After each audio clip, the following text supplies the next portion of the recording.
Hi guys, Tim Martin here. Today I wanted to talk to you guys about finishing at the rim. I want to give you 3 simple tips for a lot of you smaller guards that's going to allow you to be able to convert and be more of a threat at the basket. So today, one of the biggest keys that I harp on with all my players is utilizing our eyes. I feel like our eyes will always get the ball to where we need it to go, but simultaneously, a lot of the time, players will naturally pick up the ball, and as this ball is coming up, their eyes come up, and they kind of miss out on their target or the spot off the backboard. So one simple thing that you have to really try to elevate your game to and master is understanding the different levels of the backboard. What I tell a lot of players, if we're doing a workout and I'll say level 1, we're going top of the backboard. If I say level 2, we'll go mid-level on the backboard. If I say level 3, we'll go towards the bottom of the backboard. Utilizing the backboard will automatically increase your layup percentage and allow you to be able to convert through contact and just be able to build your confidence by getting to the rim more frequently. So one of the first things we like to do is we're working on that pickup, making sure that our chin is up, our hips are dropped. You'll hear me constantly talk about the hips and making sure that we're low. Similar to like a spring, we want to compress our body down to where when we do pick this ball up, we're able to elevate and finish over the top of that help side defender. So what we'll do right now, one of the moves that we naturally focus on is the way we pick up the ball. So if I have a defender right here, what we'll naturally do is we'll pick up the ball and we'll just extend and go up for the layup. But what I'm trying to tell my players is we want to learn how to put more pressure on the referees. One way we could do that, if I was to do a dribble move and I get by him, I need to close this space and make sure that if his arm is up, I'm trying to seek contact with his inside forearm and then extend all the way through the glass. So one of the first moves that I like to work on with my guys is teaching them with change of pace, you're always going to try to get this defender to drop a foot. If I could get him to do that, he's exposing his chest. His hips are open.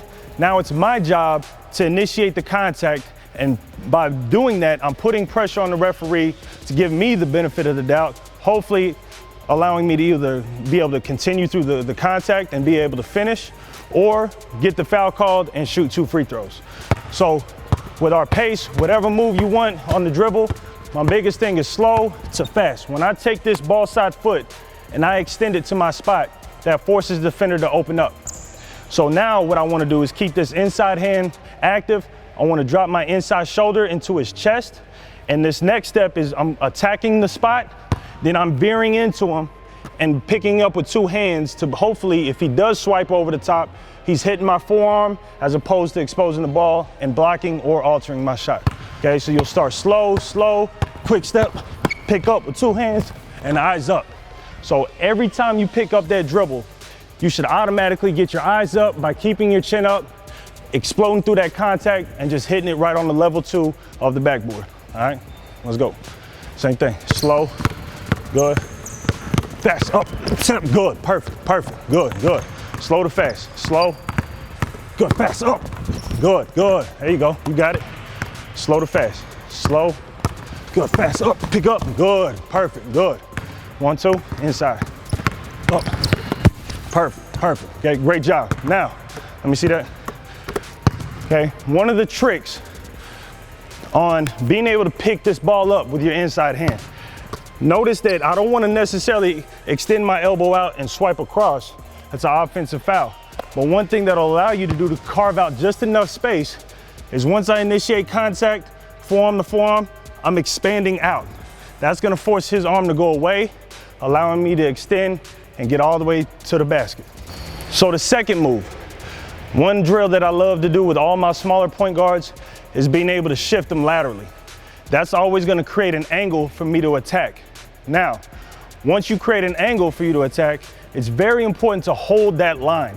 You'll see a line, you take the line, and you hold the line. I think a lot of players, what will happen is you'll shift this defender, you'll see a line, defender will cut you off, and you run away from it and trying to avoid that contact. It comes down to a simple fight between you and this defender. Whoever hits who first wins. So when you hear a coach talk about initiating contact, you got to understand there's a big difference between initiating contact and absorbing contact.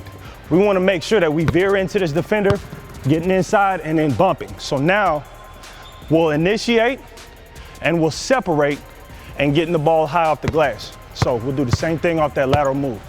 So for this second move, we're gonna lateral glide, shift this defender.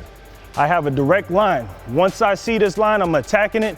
I'm veering inside the defender's chest and I'm bumping away with a nice little controlled fade off the backboard. Okay, let's see that. Just go lateral, up, right there, 1, 2, good. All right, let's go, same thing. I got it. I'm gonna try to take these hits. We wanna make sure that we loosen up this defender, okay? A lot of players typically like to attack the defender while he's in a good stance. By shifting him laterally, that forces him to raise his level, allowing you to be able to get downhill and have the advantage by getting inside this defender's body, okay? Stay low, high, up, good, fade, perfect, perfect. Right here, lateral, lateral, good, get inside the chest, up, good, seek contact. That's one of the things that we always want to do is seek contact. Good, find the chest, up, good, inside. Good, give me a couple reps, I need that ball. Keep that right hand on the inside, okay? Touch it, pick it up with 2. Up, good, good, there you go. Veer up, plant, inside, up. Good, no, don't fade, lean into me, okay? Initiate it first. Let's go, one more. Good, lateral, up. Good, good balance, perfect, perfect. Okay, great job. A lot of this you could do at home with a friend, obviously a teammate, and practice at the end of practice. Whenever you guys have time, really try to focus on body control. Anytime you're allowing yourself to veer inside the defender, make sure that you're not just extending up with one hand. You want to always pick it up with 2, to where in case if you do detach this forearm, all right, you're not extending it to get an offensive foul. We're making sure that we're still connected with the ball and we're allowing ourselves to be able to get that shot off a lot quicker. Okay, the third move that will allow you to be able to get to your spots a lot quicker and being able to finish is by the speed of your dribble. A lot of players may just dribble at the same pace, nice and fast, or they may go with a little slow dribble. James Harden is one of the best NBA players ever to attack defenders off the dribble and get into the basket. One of the great things he does is changing the speed of his dribble. If I have a defender right in front of me and my dribble is nice and slow, notice how I'm taking steps outside of this defender's frame. That's gonna either have him step laterally, or if I'm coming at him at the same time with a slow dribble, that's forcing him to back up. Now, going back to change of speeds. When I change my speed, I'm trying to wrap my inside shoulder and explode right through that hip, maintaining that contact and then bouncing off with a same foot finish or an inside hand reverse finish. So I could go fast, slow, and just see if he bites. If I take a little step to the side and I see him expose and try to cut me off, I automatically know I have the counter move to be able to attack the basket. So for the first time, I want to wind him up, nice with a slow dribble. I want to step, okay, try to see if he goes over.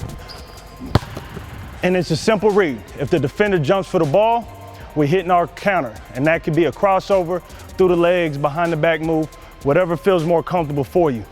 The second thing that we could also do is by changing the speed of my dribble, okay, and he goes for my body. It's just a nice little hesitation, and then I could attack the basket like that as well. So understand that these are 3 simple moves that you should be able to master over the course of time, but it is extremely important that you work on these against bodies. Being able to read and react is extremely important to help you get over the fear at finishing at the basket.